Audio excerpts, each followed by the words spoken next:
Tuombe. Kwa jina la Mungu Baba, Mwana na la Roho Mtakatifu.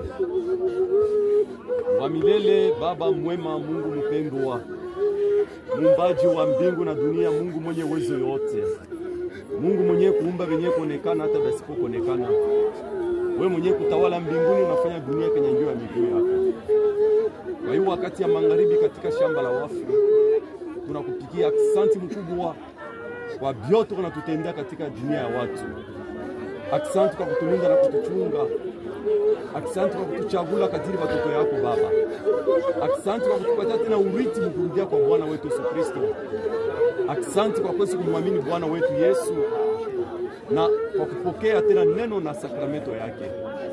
Kwa wenye kulala ndani ya Yesu Kristo kunakuwa matumaini. Kuna siku baragumu itakuwa yenye kulia. Wale balala ndani ya Yesu Kristo watakuwa wenye kufufuka na mwili ya utukufu. Mwili ya kufufuka nayo ile Kristo atakuwa mwenye kurudia nayo.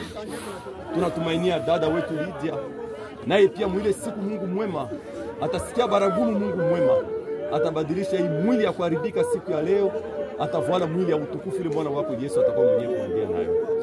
Tazamia kwa hiyo wakati katika shamba la wafu tunatumwa na baba mitume na msauti ya mpendwa Lydia wetu. Njoo kwa maana tunafungula kinywa yetu, na hivi wewe Mungu upate kusema katikati yetu. Watoto yako Baba ni kweli wanakuwa wenye kufadhaika, lakini kutumaini kundani mwao. Angalia jamaa mnatoka huyu dada. Baba yetu Mungu wetu, unakuwa mwenye kuona maneno yote. Mwenye anaweza kutuomboleza mpaka wewe Mungu. Mwenye anaweza kuleta na faraja mzuri mpaka wewe Mungu. Sasa kwa hiyo wakati tuko lazima na sauti yako ipate fashi ndani mwetu, ipate kutusaidia tushikamane katika imani na tuchie kurudi kwa Yesu Kristo. Utuzunguluke kwa malaika mtakatifu mmoja na mpendwa Lydia wetu mpaka mtoto mkubwa. Maombi hapo na maombi yetu kwa hiyo wakati iwe kama sadaka mzuri tunakutolea ndio kutukuza jina lako takatifu. Kuja katikati yetu na utende kazi yote mwanzo mpaka mwisho. Utukufu yako jisema mkutano kama hiyo. Tunakuombe kidogo, utatuonesha mengi na mazuri katika jina la Yesu Kristo. Amen. Amen.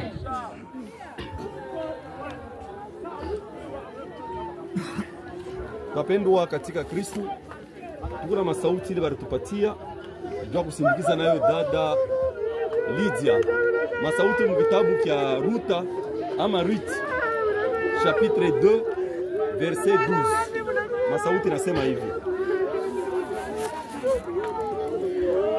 Bwana akulipie kazi yako na upewe zawabu zina na Bwana Mungu wa Israeli. Chini ya mabawa yake amekuja, upate pahali pa kukimbilia, upate pahali pa kukimbilia. Ni vile masauti.